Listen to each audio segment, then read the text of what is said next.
And good afternoon. My name is Evan Weiner.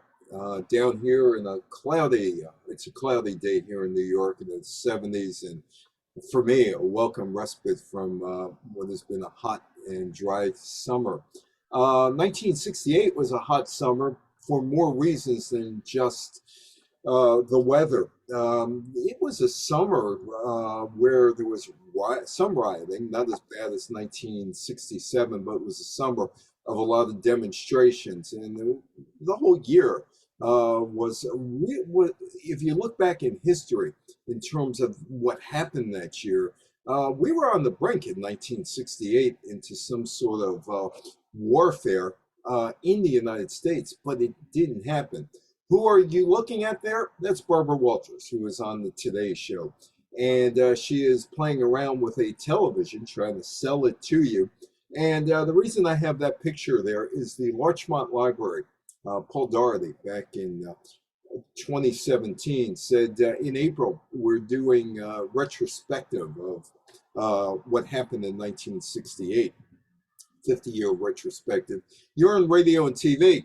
So maybe you could do a talk talking about how the world came into your living room that year. And that's why Barbara Walters is there. And the world did come into the living room, whether it's Vietnam or protesters in the street. But before I even get into that, who is the better Catwoman in 1968? As you see, Adam West and Julie Newmar. Was it Julie Newmar or was it Eartha Kitt? You could tell me. It's 54 years later, whatever your preference was. Well, I don't know if Julie Newmar or Eartha Kitt, who the better one was. But I can tell you this about Eartha Kitt. She almost lost her career in 1968. It's January 18th, 1968, and Eartha Kitt attends a luncheon at the White House. She went, but she really didn't want to be there. But the topic was parenting and also successful women, and Lady Bird Johnson was honoring them. And she asked a question, Mr. President, what do you do about delinquent parents, those who have to work and are too busy to look after their children? And she confronts the Johnsons at that luncheon. We just passed a Social Security bill that gives millions of dollars to daycare centers, LBJ told Kit. Kit responded, but what are we going to do? LBJ said, there's something for women to discuss here. He left, but Kit wanted to know more about why Americans were in Vietnam. You send the best of this country off to be shot and maimed. They rebel on the streets. They will take pot. They will get high. They don't want to go to school because they're going to be snatched off from their mothers to be shot in Vietnam. That was her statement. Eartha Kitt was blackballed. LBJ called some powerful friends in the entertainment industry. And that was the end of Eartha Kitt on Batman and other places for a good long while.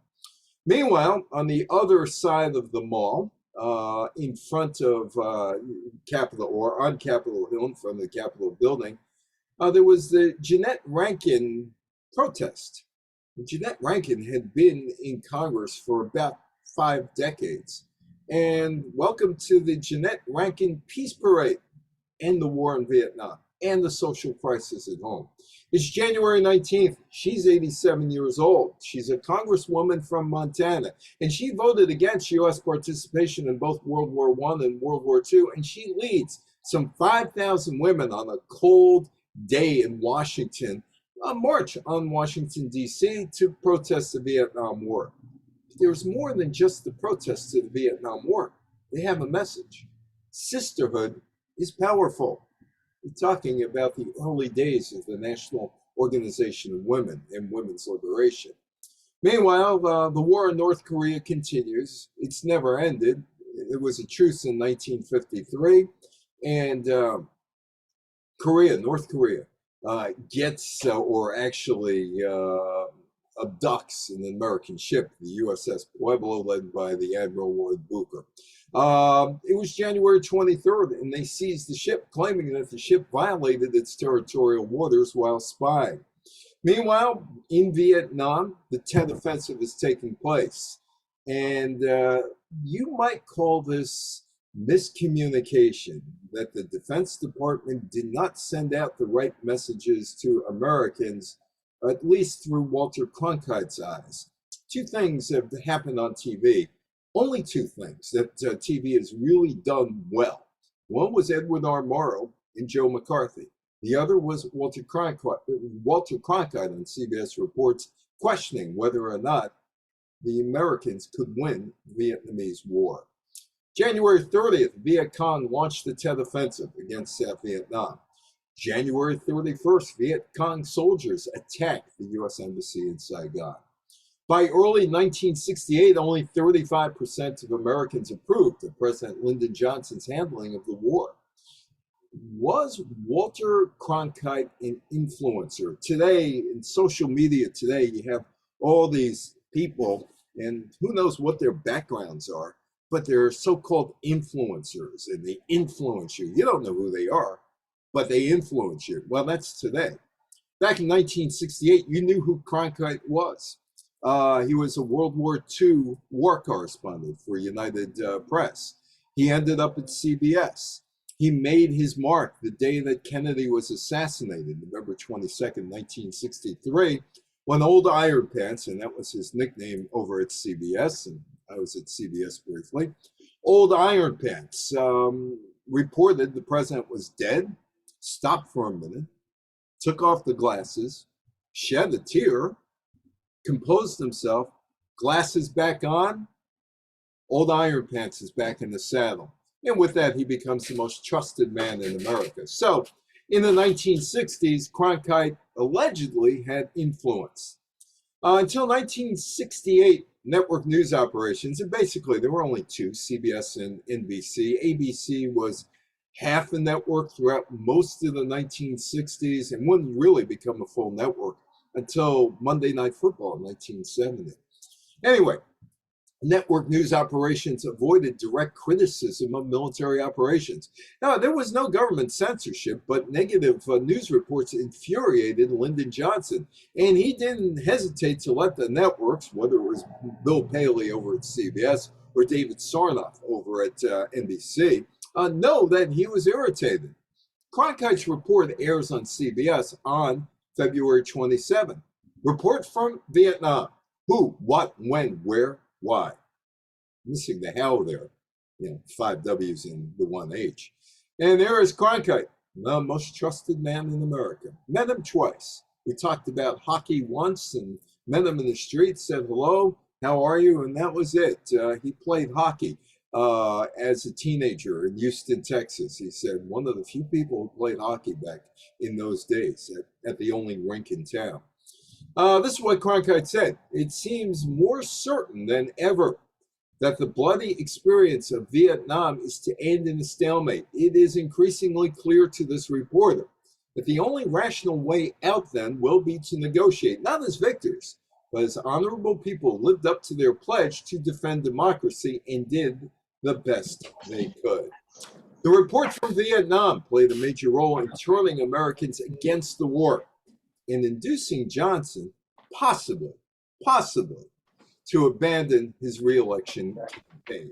And I say that possibly because some people say, yeah, that happened, but Larry O'Brien said to me, who was part of John Kennedy's Irish Mafia, even though they were all Irish, yeah, there was Powers and there was O'Donnell, but there was Pierre Salinger as well and Ted Sorensen. And Larry O'Brien said he doubted that Johnson would quit, as David Halberstam said in his book, because if I've lost Cronkite, I've lost the country. Larry O'Brien, who ended up working for Johnson, being his liaison to Congress, told me, he was the NBA commissioner at the time, and I was about 26 years old when I asked him. He said, I don't think so. Here's Harry. Hey, there's Ed McMahon there, and oh, this was a very interesting week on television. Johnny Carson decides he's gonna step away for a week and let other people discuss race relations in the United States, including Martin Luther King and Harry Belafonte. and, as you can see there, Paul Newman and others. In February 1968, Carson sensed a national mood of swelling anger and division over race, the Vietnam War, and everything else, and he turns the show over for 5 nights to guest host Harry Belafonte. The guest list from February 5th to 9th included Dionne Warwick, who's still around today, Aretha Franklin, Reverend Dr. Martin Luther King Jr., Senator Robert Kennedy, Lena Horne, Diane Carroll, Nipsey Russell, Bill Cosby, Buffy St. Marie, the indigenous folk singer and the ventriloquist, Aaron Williams, and the singer Freda Payne. Meanwhile, roughly around that time, there is a strike. There's a sanitation strike that starts. And nobody would seem to basically care about this strike, except in Memphis if you were a sanitation worker. But it would turn out to be an historic strike, which would end in April of 1968. And that's Beale Street. And there are the striking sanitation workers. There's the National Guard protecting them. It would start on February 12th, the Memphis sanitation strike. It would be an historic work stoppage. The strike would last until April 16th. That strike would change American history. But before I get to April 16th, I want to talk about these guys, the Smothers Brothers. I'm sure some of you watched the Smothers Brothers. They were on CBS starting in 1967. Bill Paley in the programming department at CBS started to take a look at the talent that was on, which included Ed Sullivan, and Red Skelton, and also shows like Green Acres and Beverly Hillbillies and Petticoat Junction, and a host of other shows like To Tell the Truth, What's My Line, I've Got a Secret, and the programming people said, hey, wait a minute. Yeah, they're fine programs and all, but they've been around for a long time. They're getting a little long in the tooth, and we need some youth. We really need some youth, and these guys are early 30s, late 20s, and we're looking to get people under 35 to watch our programming, and preferably the people under 35 are married, they have children, they have good jobs, they have cars, they have disposable income, and we want to aim our programming at them. And we think we could do it with the Smothers Brothers. And you know what? They did. And there was one other show that was on, Rowan and Martin's Laughing at the time. Not quite the Smothers Brothers, but it was a show that poked fun at politicians like the Smothers Brothers, Rowan and Martin, Dan Rowan and Dick Martin. Smothers Brothers Comedy Hour, Rowan and Martin's Laughing were the only two shows that addressed the war in a satirical way. In fact, they were the first satirical shows that were on since the show that NBC ran back in 64, 65. That was the week that was, which is the father of all of the satirical shows. And you look at the Daily Show today, its roots trace back to that show that was hosted by David Frost. Tommy Smothers pushed the envelope. Card-carrying communist Pete Seeger, who was banned from TV since about 1951, is invited onto the show. He said, yeah, I was a communist at one point, but not a communist anymore. Seeger causes a stir. The song, Waist Deep in the Big Muddy, is performed by Seeger on February 25th. He was blacklisted during the McCarthy era in the 1950s, and he's coming back to TV.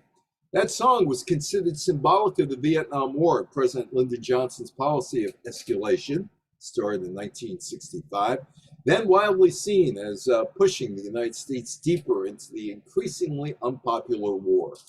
And Johnson's getting heat from some people in his own party, like this guy, Eugene McCarthy. In 1967, as senator, McCarthy became an outspoken critic of the war. At first, McCarthy's challenge was not taken seriously, but his candidacy soon attracted a growing number of Democrats who further opposed American involvement in the Vietnam War. McCarthy, rather, was from Minnesota rather than New Hampshire. Anyway, after the senator captured 42% in the New Hampshire primary in March, McCarthy went on to sweep 3 primaries, but then lost 4 of the next 5 to Senator Robert F. Kennedy. Johnson, Kennedy, 1968. Presidential campaign for Robert F. Kennedy begins on March 16, 1968, when the United States Senator from New York, after all, he lived most of his formative years 9/10 of a mile from my house where I'm sitting right now on Pondfield Road in Bronxville, mounted a challenge to the incumbent and fellow Democrat Lyndon Johnson, and they hated one another. Meanwhile, in London, roughly at the same time, peace protests expand globally. March 17th, there was a demonstration in London against U.S. involvement in the Vietnam War that leads to violence. 91 people were injured, 200 demonstrators arrested. Lyndon Johnson calls it a career in March of 1968. And it would be 4 very, very unusual days in United States history, LBJ ending with the assassination of Martin Luther King. March 31st, Lyndon Johnson appeared on national television, announced that the U.S. was partially halting the U.S. bombing of Vietnam. Oh, and by the way, I'm not running for president again. I'm not going to seek my party's nomination for president. Meanwhile, April 4th, 1968, Martin Luther King is killed in Memphis. That is the Martin Luther King Center in Atlanta, Georgia, 2015. My wife walking with people who walked in the shoes of Martin Luther King or with Martin Luther King. And it shows you Selma, and it shows you Birmingham, and it shows you all kinds of places. You take the walk, a young Negro man, an older Negro man, a returning vet who lost his leg in Vietnam, a white woman back there, all kinds of people who protested Jim Crow with Martin Luther King and what was going on in the South with lack of voting rights, and really a lack of liberty in a lot of cases in the South, which started when Reconstruction ended in 1877. And that is where Martin Luther King is buried along with his wife, Coretta Scott King. April 4th, 1968. It's the day that King is assassinated in Memphis, around 7:01 Eastern Time, 6:01 Memphis time. And Robert Kennedy he's on a campaign stop in Indianapolis. And he breaks into the crowd. Martin Luther King's been assassinated. Remember, they didn't have any of these back in those days, no instant communication.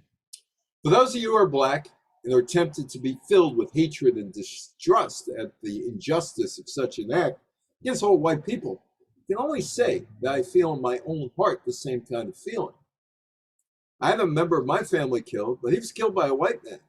But we have to make an effort in the United States. We have to make an effort to understand, to go beyond these rather difficult times. In Boston, James Brown is supposed to be giving a concert. And James Brown is talking to Boston city officials with all the tension in the air about, hey, I feel good. Let me go on. Yeah, I'll take care of things. The concert goes on. James Brown says, now, wait a minute. Now, wait. Step down. Now, be a gentleman. And I asked the police to step back because I think I could get some respect from my own people. James Brown successfully restored order at that concert while keeping the police away from the crowd. Meanwhile, the Los Angeles Dodgers, owned by Walter O'Malley. O'Malley did not sign Jackie Robinson. There is Jackie Robinson, and there is the Reverend Dr. Martin Luther King Jr. Walter O'Malley actually hated Jackie Robinson, and Jackie Robinson did not end his career with the Dodgers. He was traded to the New York Giants for a pitcher by the name of Littlefield, Don Littlefield. O'Malley hated him, just absolutely hated him. So keep that in mind as I discuss what's going on in the aftermath of the Martin Luther King assassination. It's the morning of April 9th, and the Los Angeles Dodgers owner, Walter O'Malley, met with the team general manager, Buzzy Babasi, and shortly thereafter, the team announced that the opener would be postponed. Well, you see, Walter O'Malley didn't realize that the team that Dodgers were playing, the Phillies, weren't going to show up. Bill White, who was one of the leaders of the Phillies, ended up being the New York Yankees announcer. And I covered sports for a long time, and I got to know Bill a little bit. And Bill White once told me, he said, you know, the day that they're burying Martin Luther King, he said, I went through that stuff in the South with the St. Louis Cardinals, where we had to stay at separate hotels during spring training and to eat at separate restaurants. Gussie Busch would eventually buy a hotel in St. Petersburg, where the Cardinals played, and obviously it was integrated. He said, "There's no way I would ever play on the day they're burying Martin Luther King, who fought for me." So Philadelphia was not going to relent. And O'Malley postponed the game. Meanwhile, in Washington, D.C., that looks more like Berlin in 1945. As you can see, the pictures of the fires and the rioting in Washington, D.C. It was claimed after the King assassination that the United States experienced the greatest wave of social unrest since the Civil War. Some of the biggest riots took place in Washington, D.C., and Baltimore, Chicago, and Kansas City. There was Lyndon Johnson again. Through all of this, he would sign the Civil Rights Act of 1968, and effectively it prohibited housing discrimination based on race. Student protests, Columbia University, Mark Rudd. I speak at a place called Leicester Housing. It's in New Jersey. And I was actually giving this talk one day, this particular talk. And the woman said to me, did you ever meet Mark Rudd? I said, no. And Mark Rudd was the leader of the student protest at Columbia University. She said, yeah, his mother used to live here, and he would come and visit. And so would his father. And we were eating dinner one day, and his father is talking about how Mark calls him up one day. We're going to take the U.S. Treasury. He said, what for? Give it back. It's worthless. Mark Rudd was the student leader. Between April 23rd and the 30th, student protesters at Columbia University in New York City take over administration buildings and shut down the universities. There is Mark Rudd from New Jersey. From 1965 to 1968, I was a student activist and an organizer in the Students for a Democratic Society chapter at Columbia University. I was one of the leaders of the spring 1968 occupation of 5 buildings and the subsequent strike against the university's complicity with the war and its racism. At the time, I was identified by the press as a symbol of student radicals. Meanwhile, in France, there's a lot of upheaval going around the world in 1968. France, which had Vietnam at one point and gave it up in 1954, here we go, a protest. But there's more than just a protest in France. Stop the unconditional bombing by the U.S. of North Vietnam. And there were demonstrations against that, and also a massive general strike, as well as occupancy of universities and factories. Again, there was inequity within the French society, and they wanted something done. Eventually, the President Charles de Gaulle meets with the demonstrators and proposes reforms, which would be enacted in 1969. Robert F. Kennedy. Robert F. Kennedy is killed in Los Angeles on June 5th, 1968. My friend Shelley Saltman grew up in Boston in the same neighborhood as Leonard Bernstein and David Susskind and Leonard Nimoy and Barry Morse and Barbara Walters. In fact, he went to school with Barbara Walters. She had that lisp. And Lenny Nimoy. Lenny Nimoy's, as he called him. Yeah, Shelley, I'm talking about you. Burn the phone down. We'll talk in about 15 years. And Shelley was telling me Leonard Nimoy's father, Max, cut everybody's hair.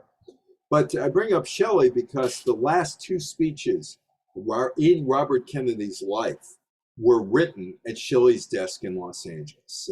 Andy Williams was his best friend, and Shelley was a sports promoter, and he was promoting the Andy Williams golf tournament in San Diego. And Andy called Shelley, and he said, Bobby's in town. I got to hide him. He wants to hide. He's got to write 2 speeches. He needs some rest.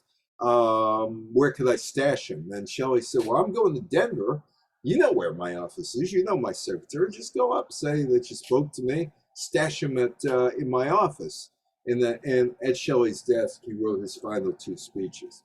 Shortly after midnight on June 5th, Robert Kennedy is shot at the Ambassador Hotel in Los Angeles after winning the California presidential primary. He was shot several times by a 24-year-old Palestinian, Sirhan Sirhan. He was pronounced dead a day later on June the 6th. James Earl Ray was killed Martin Luther King. On June 8th, James Earl Ray escaped American convict, is arrested in London, England, charged with the assassination of African-American civil rights leader, the Reverend Dr. Martin Luther King Jr. Czechoslovakia, you got the Prague Spring going there.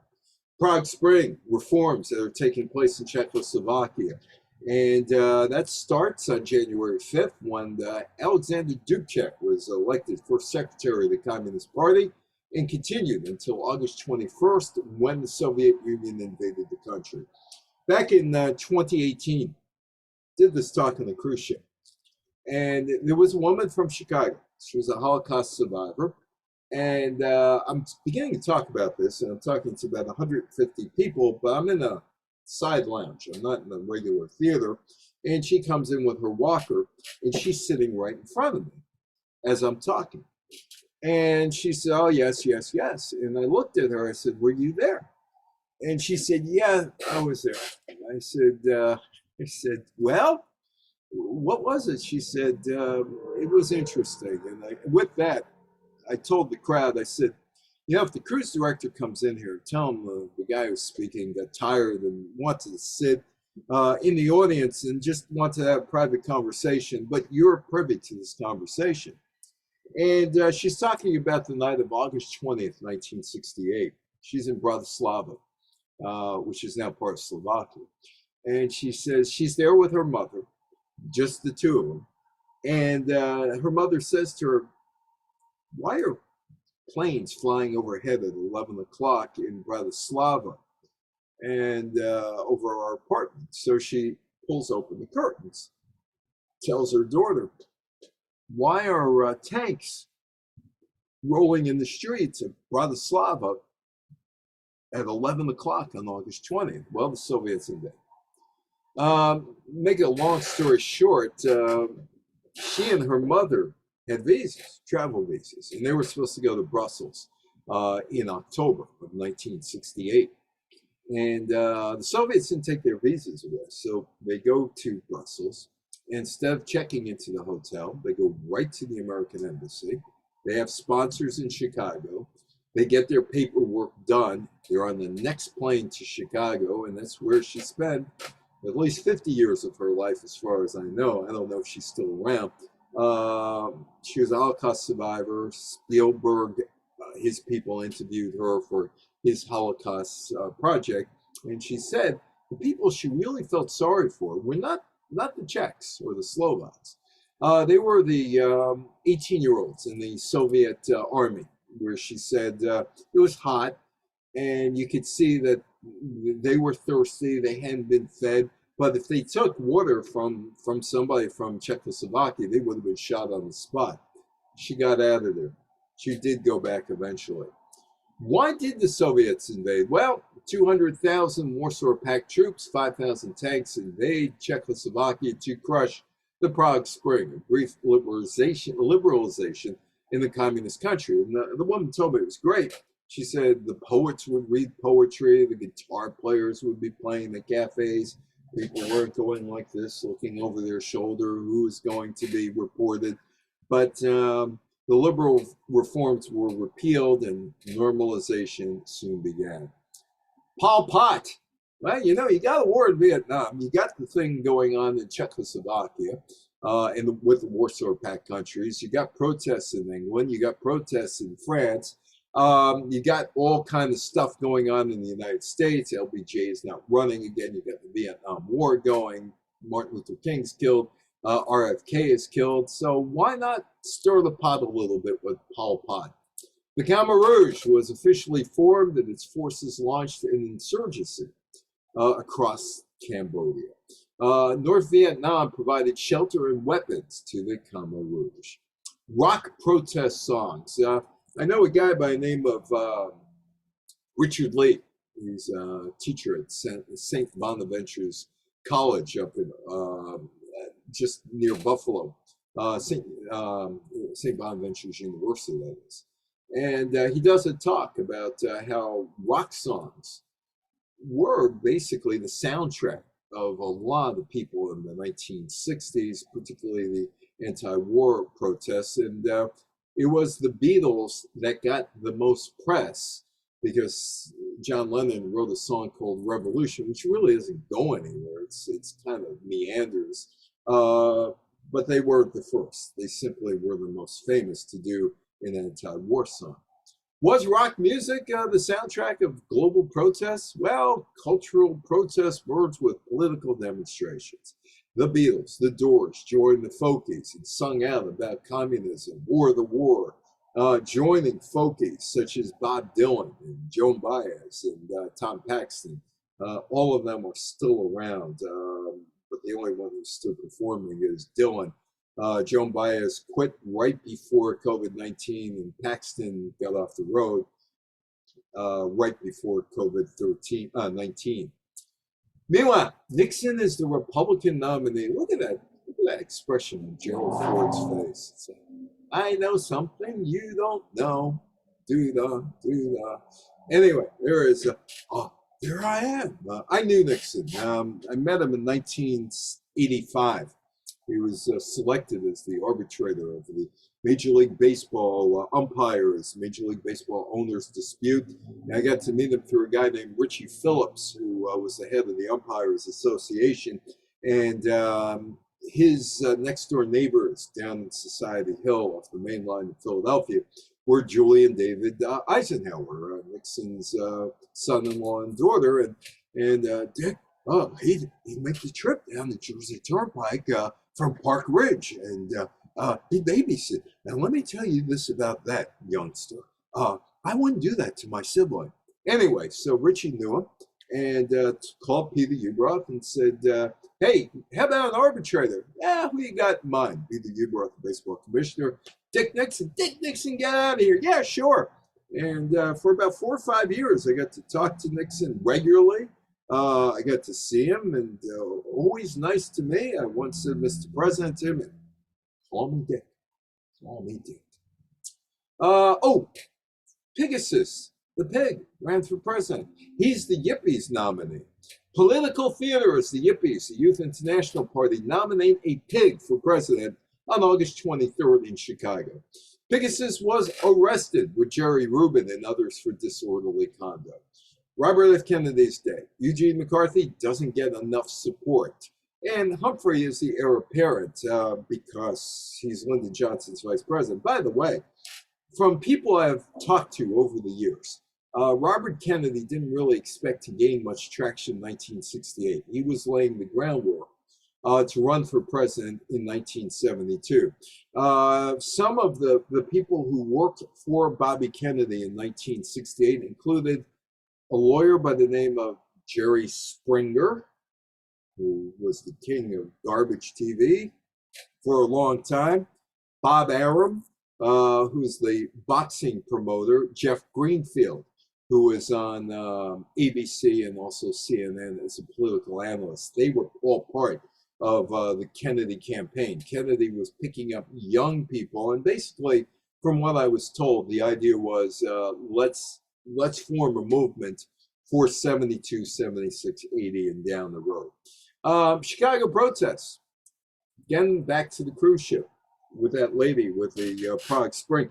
For some reason on that cruise ship in March of 2018, I had a lot of people from Chicago, and including one woman who was at the Hilton Hotel looking down at Grant Park, watching everything unfold between the cops and also the protesters. Bring the troops home, ceasefire now. There were protests in the streets of Chicago with the Democratic convention in town. The Vietnam War, that's a significant issue. Abby Hoffman and Jerry Rubin had vowed to lead the Vietnam protesters to Chicago to disrupt the convention. And there he is, Dick Daley, Mayor Richard Daley, who was really worried about what was going to happen after the King assassination. And he basically told his cops to shoot to kill protesters because he didn't want his city's reputation sullied. You know, the city that Al Capone ruled back in the 1920s. So he made it clear he'd block any of the protesters' attempts to disrupt the convention or sully the city's name. He did everything he could to curtail the voices of those speaking out against the war. The Conrad Hilton Hotel, kill, Arlo Guthrie, Alice's restaurant, if you remember that. Protesters, that looks like Rennie Davis, against the National Guard. On August 28th, TV cameramen in the Conrad Hotel or Conrad Hilton Hotel turned their cameras down to the crowd, which was chanting, "The whole world's watching. The whole world is watching." Thousands of protesters steamed out of Grant Park into a sea of tear gas, billy clubs. Some were caught in a crush against the facade of the Hilton Hotel and fell through the plate glass, cutting themselves on the shreds.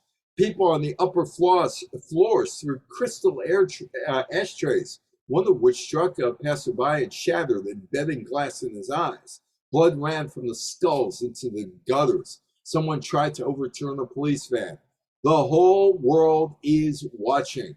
An official report found that the police acted out of proportion to the provocations and largely targeted people who had done nothing to provoke officers. It was, the report concluded, a police riot driven partly by the mayor, Dick Daley, Richard Daley, who had early given police license to shoot to kill in certain circumstances. Chicago 7. We started out as Chicago 8, but ended up being the Chicago 7. There's Rennie Davis, who recently passed away, and Abby Hoffman is there along with Tom Hayden and all of the rest of them. It was John Freunes, Tom Hayden, Jerry Rubin, Lee Weiner, no relation to me, Abby Hoffman, Rennie Davis, and David Dellinger. 8 men charged with conspiracy and inciting to riot. Chicago Tribune rips Dick Daley, just rips him. Many convention visitors were appalled at what they considered unnatural enthusiasm of police for the job of arresting demonstrators. Meanwhile, back in Manhattan, the New York Radical Women, National Organization of Women, decided, it was time to get women's liberation out there in front of the public. And how to do it? Let's burn your bra. Hey, that's going to capture men's attention. You burn your bra, right? Let's burn the bra. I had a woman, it was Teaneck, New Jersey, was talking about bra burning. And I'm speaking in front of this group, and mostly women of the appropriate age.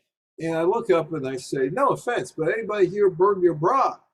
And one woman yells at me, "You think I burn my bra? Do you know how expensive a bra is and how difficult it is to get one that feels good? You think I'm going to burn a bra? Well, you wouldn't know. You're a guy." Got chuckles from one woman in the back. She said, "I didn't need a bra." Anyway, August 22nd, they invited the New York Radical Women. They invited women of every political persuasion to the Atlantic City Boardwalk on September 7th, the day of the Miss America contest. They would protest the image of Miss America, an image that oppresses women in every area in which it purports to represent us. The protest would feature a freedom trash can. You couldn't burn your bra or anything else on the boardwalk, so you just threw it in the trash, into which women could throw away all the physical manifestations of women's oppression, such as bras, girdles, curlers, false eyelashes, wigs, and representative issues of Cosmopolitan, Ladies' Home Journal, Family Circle, etc. Hey, Nat King Cole was right when he said in his song, Mr. Cole Won't Rock and Roll, that the women of today are monstrous with all the makeup and everything else that they were wearing. So maybe, he was dead. died in 1965, but maybe he supported the women's oppression in terms of get rid of all that stuff. Anyway, and there is the Freedom Trash Can. There is a woman, radio reporter, who is talking to two women there who are dumping their belongings into the Freedom Trash Can. In fact, you can see a woman behind the radio reporter who's from ABC on the right, wearing her bra outside of her clothes. The 1968 protests didn't change the Miss America pageant, but they did introduce feminism into the mainstream consciousness and expand the national conversation about the rights and liberation of women. Sock it to me? Well, Richard Nixon, who had no... Richard Nixon didn't exactly have what you would call a stellar sense of humor, but he would change presidential elections, and it would become theater of the absurd in some ways. Bill Clinton with the saxophone on Arsenio Hall, and now going on comedy shows and all this other stuff. They didn't do that prior to Richard Nixon. So Richard Nixon, a guy with lacked a sense of humor and all that other stuff, changes, gives approval to going on comedy shows. Richard Nixon appeared on Rowan and Martin's Laughing, September 16th. Took 6 takes to say, sock it to me.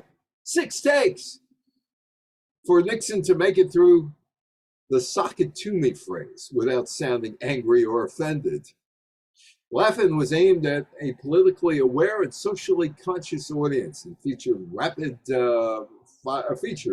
fire one-liners, sort of like Henny Youngman. Smothers Brothers Comedy Hour continues to be a problem. The Smothers Brothers submit their shows on tape 10 days in advance of the air date, so the censors could thoroughly vet them. And they did. In the 1968-69 season premiere, CBS deleted the entire segment of Harry Belafonte. Remember, Belafonte had 5 90-minute shows back in February on NBC, talking about race relations and the Vietnam War and other things, singing Lord Don't Stop the Carnival against the backdrop of the riots at the Chicago 1968 Democratic National Convention, along with 2 lines of satire from their main competitor, Bonanza. I mean, what did Tom complain that Hop Sing wasn't making good enough food for Pa and Little Joe and Adam and of course Haas? I mean, I don't know. They dropped 2 lines. I am the one. Nixon's the one. Paley and CBS not only cut the number completely, but added insult to injury by replacing it with a 5-minute campaign ad from Republican presidential nominee Richard M. Nixon. Pat Paulson was also running for president. I remember when I was about, I guess I was 12 years old, right? I was born in 56, April 56. I must have been 12. He's running for president. And I remember he used to do the editorials. And if you sent a self-addressed stamped envelope to CBS in Los Angeles, which I did, you'd get back a copy of the actual text that Pat Paulson read on the air. He was cast as their editorialist and his deadpan double talk comments on the issues of the day. That's what his job was. He'd be the first TV comedian to run for president. Don McNeil from the Breakfast Club on ABC Radio ran for president on the Laugh Party in 1948. And of course, Stephen Colbert would set up a PAC to run for president. In January, Smothers Brothers head writer Mason Williams conceived a mock presidential campaign. Like all campaigns back then, Paulson's began with a denial. True, all the present candidates once denied they had any intentions of running, but the fact that I am also a liar doesn't make me a candidate. More unrest, Mexico City, prior to the Olympics. Well, 54 years later, there is still no real official government report as to what happened in Mexico City. The protesters, a group called CNH, was made up of students from 70 universities and preparatory schools. It coordinated protests to promote social, educational, and political reforms. On October 2nd, around 10,000 university and high school students gathered in the Plaza de la Tres Culturas to protest the government's actions and listen to speeches. At around 5:55 in the evening, red flares were shot. Around 6:15, another 2 flares were shot, this time from a helicopter. It's 5,000 soldiers, 200 tanks, and trucks surrounded the plaza. Many died, many arrested. Well, there was an excuse to all this. And let me ask you if you believe this excuse, because over the years, it seems kind of implausible. The official account of the events would be that the students infiltrated by communist forces had fired back on the army, and that soldiers had to fire back to defend themselves. Well, that didn't exactly happen that way, but that story remained for more than 40 years. Meanwhile, national anthem controversies, sort of like 2017, 2018. Jose Feliciano, the Detroit Tigers announcer, Ernie Harwell, who is a music buff, found Jose Feliciano. And Detroit Tigers organizational people said, we haven't scheduled a Game 5 singer quite yet. Do you have one in mind? And he said, yeah, Jose Feliciano. Take a look at Feliciano. And those guys look like they're from the VWF behind them. On October 7th, prior to Game 5 in the St. Louis-Detroit World Series matchup, Jose Feliciano sang the lyrics of the Star-Spangled Banner to a new tune, a Latin jazz twist. The audience responded immediately with both cheers and boos. Irate callers thought Feliciano's version of the national anthem was unpatriotic, and those callers called both NBC and the Detroit Tigers. Meanwhile, Mexico City Olympics. In the middle, Tommie Smith. To the right, John Carlos. To the left, Peter Norman. It's the protest. And the guy who suffered the most from this protest, believe it or not, Peter Norman from Australia. The Olympic Project for Human Rights. Tommie Smith originally advocated a boycott of the 1968 Mexico City Olympics. South Africa and Rhodesia uninvited from the Olympics. The restoration of Muhammad Ali's world heavyweight boxing title. Avery Brundage to step down as president of the IOC, and the hiring of more African-American assistant coaches. The protest had been something the two athletes carefully planned. As Smith and Carlos walked to the podium, they took off their shoes to protest poverty. They wore beads and a scarf to protest lynchings. And when the national anthem was played, they lowered their heads in defiance and raised their fists in a Black Power salute that rocked the world. There is the podium.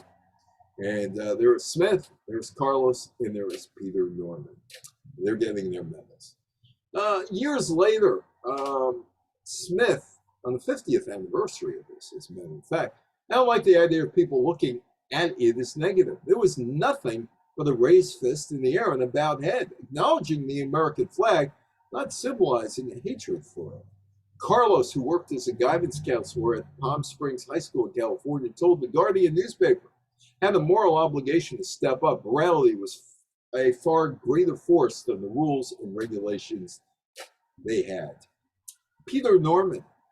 On his left breast, the Australian wore a small badge that read Olympic Project for Human Rights, an organization set up a year previously by Harry Edwards, still around, to oppose racism in sports. Harry Edwards ended up as a professor of sociology at the University of California at Berkeley. Big guy. He's about 6'11", weighs about 300 pounds. We were together in Indianapolis in 2001. He said, "You want breakfast?" I said, "Yeah." He said, "Yeah, we're having breakfast." And I looked at him and said, "Yeah, you're a little bigger than me. I think we'll go." And it was great. We had a great breakfast in Indianapolis. Norman suggested that Carlos and Smith split the gloves. Norman asked a member of the United States rowing team if he could borrow a badge that read Olympic Project for Human Rights, a project set up to oppose racism in sport. Norman would become a non-citizen, literally a non-citizen in Australia. Well, Nixon's the one. Winning is more fun, says a tearful Hubert Humphrey as he concedes. Nixon wins, pledges unity. Hubert Humphrey, who was LBJ's vice president, did not break with the president on the Vietnam War course. He ended up losing to Nixon by 510,000 votes in one of the tightest presidential elections in history. One night with you. I can't sing. My wife she sings opera. She sung national anthems at Shea Stadium, Madison Square Garden, Netherlands. She should sing this. One Night with You, Elvis. One Night with You on December 3rd, the Elvis Comeback Special aired on NBC in the United States. Initially planned as a Christmas special by the network and Presley's manager, Colonel Tom Parker, the producer, Bob Finkel, transformed the idea. He hired director Steve Binder to update Presley's sound and to create a concert that would be current and appeal to a younger audience. Because Elvis, his fans stayed with him, but the younger people, Beatles, the Monkees at that point. Filming took place in June. NBC studios in Burbank, California. The show consisted of a sit-down section, stand-up numbers, and 2 musicals. The sit-down session showcased Presley in an informal setting surrounded by fans and a small band. The special topped the Nielsen television ratings for the week and was the most watched show of the season. Apollo 11, Frank Borman to the left, Bill Anders in the middle, and Jim Lovell to the right. Remember, Hanks played Jim Lovell in Apollo 13, the movie, and Lovell played an older astronaut talking to a younger Jim Lovell. Well, whatever. Its mission, Apollo 8, was changed in August of '68 to a more ambitious command module-only lunar orbit flight to be flown in December. As the lunar module is not yet ready to make its first flight, probably caught on traffic on the Long Island Expressway, as Grumman, who built the thing, was in Bethpage, New York. He's got the whole world in his hands. He's got the whole world in his hands. That was Bill Anders taking a picture of the whole world. Circling the moon on Christmas Eve, Borman, Lovell, and Anders read passages from the Bible. The 1968 legacy, of course, is Vietnam. Problems in 1968 did not end on December 31st. 1968 shaped generations to come. Nixon won the presidency. James Earl Ray was convicted of killing Reverend Dr. Martin Luther King Jr. The civil rights movement was headed in different directions. The Vietnam War ended in 1973. Man would land on the moon, July 1969. Mexico has never officially released details on the massacre in October 1968. Sirhan was convicted of killing Robert F. Kennedy. Smothers Brothers were fired by CBS in 1969. Czechoslovakia is now separate countries, the Czech Republic and Slovakia.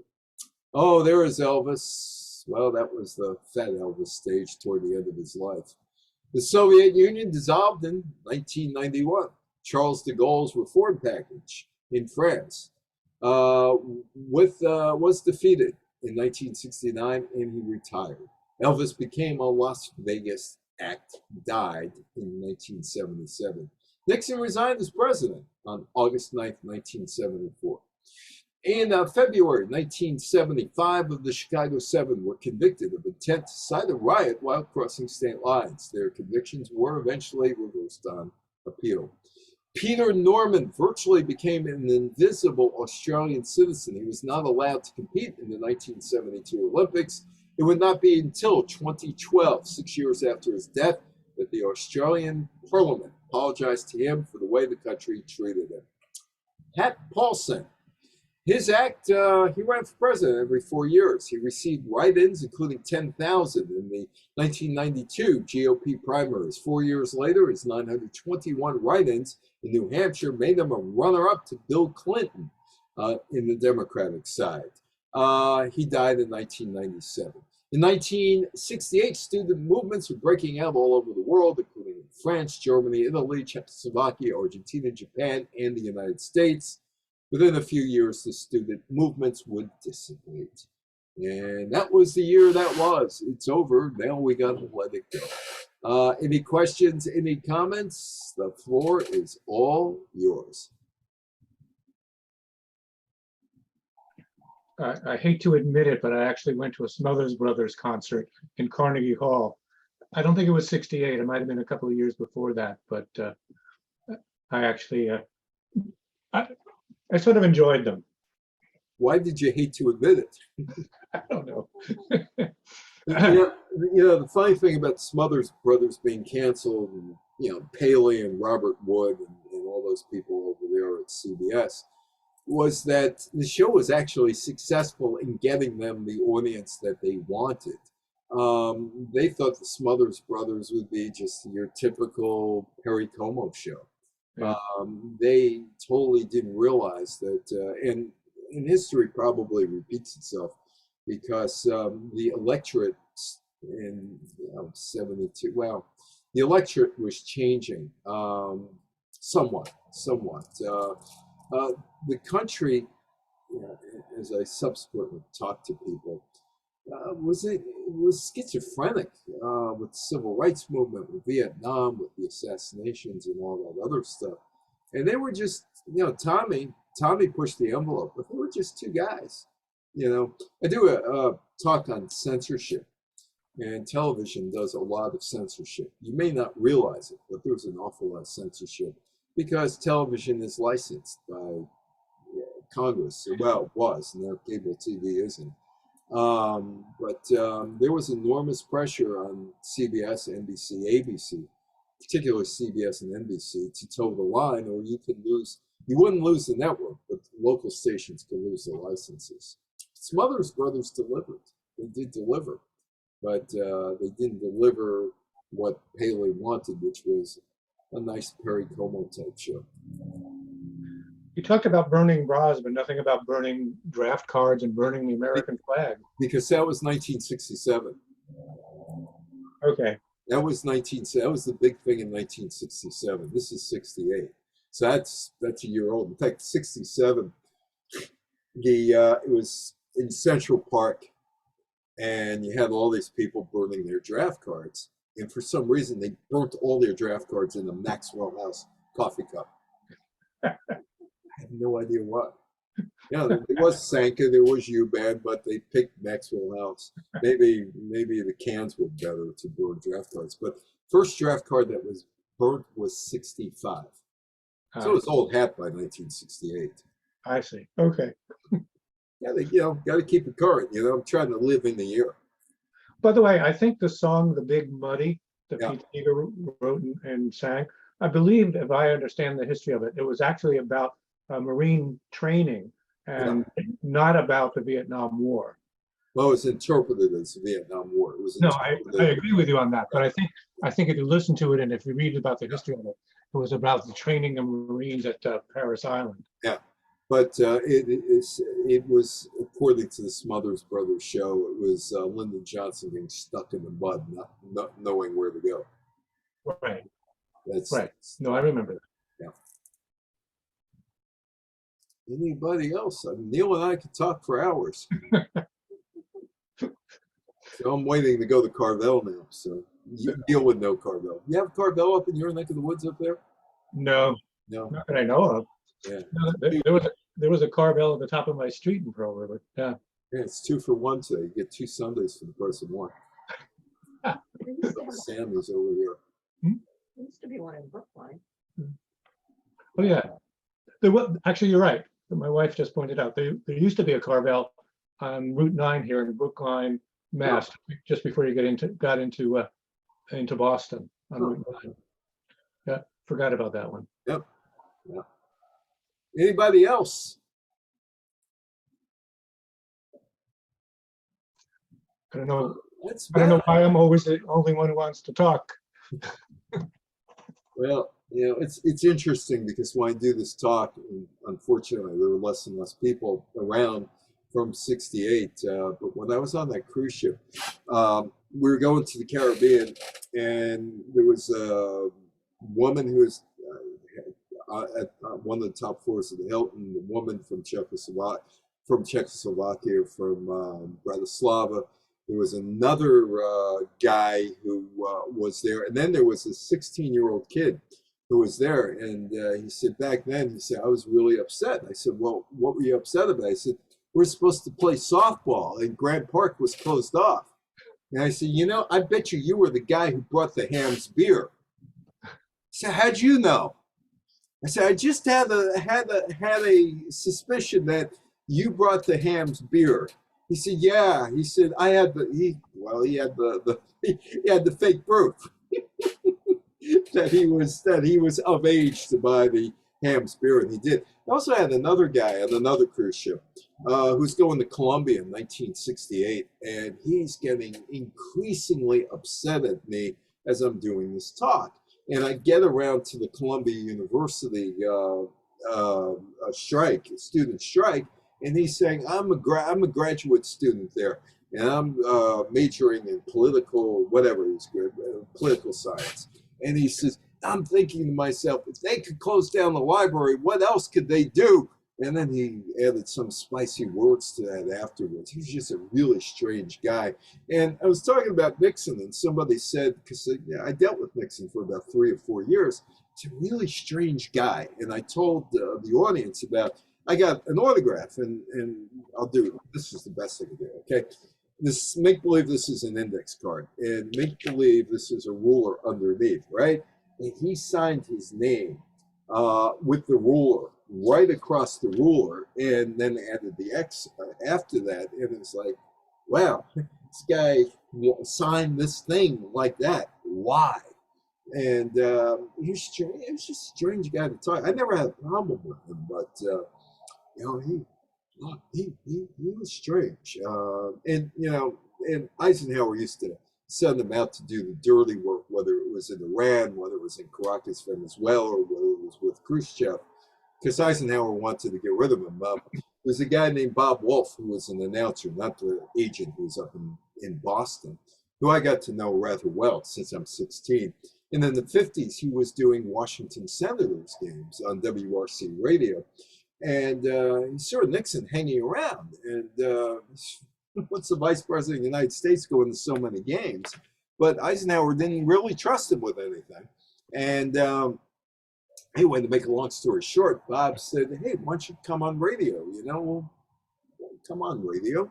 And you could provide some insight on baseball. And he did. And Bob had the 22 or 23 times that Dick was on. And I listened to some of the break. He didn't really add anything, but he was the vice president of the United States. He had nothing to do. So he went out to a baseball game, and Bob Wolf invited him on. So that's Dick Nixon, who loomed large in my life for about 2 weeks because I got to see him every day for 2 weeks. Something else you might think about adding for 1968, I think it was a big year for the introduction of drugs on college campuses. My wife and I went to Stony Brook. Oh, okay. My son went there one semester. They went Okay. to Well, in 1968, there was a huge I just found it on the web. January 17th, 1968, 200 cops came in and busted hundreds of students on Stony Brook's campus. Oh, okay. I gotta check that out. Yeah, check it out. January 17th, 1968. I'm reading about this from Newsday. The date of the great Stony Brook drug bust. You still get Newsday? I wrote for them for 4 years. No, well, it's online here. Oh, okay. It's online. I don't get it. It's online. But in any case, I'll check that out. Yeah, you know, drug bust. But you know, LSD. I guess it's the 66 talk I do that LSD was made illegal. Right. In 60. Is it Reagan who did that, or is it or Brown? I forgot which one. I haven't done the 66 talk in a while, but LSD was made illegal in 65, 66, starting in California. Yeah. In any case, thank you, Evan. And I'm sorry if I dominated the conversation. Oh, you know, you gotta. Everybody else up there. Yeah, if they don't, you know, we'll be back next month. I think we're doing 1978 or something like that. So I want to thank each of you for inviting me, and we will be on, and we will go from there. So I want to thank everybody for being here. Enjoy the day, and I'm going out and I'm getting myself some Carvel. Go for it. So we'll talk to you soon. Take care. Take care, everybody. Bye-bye.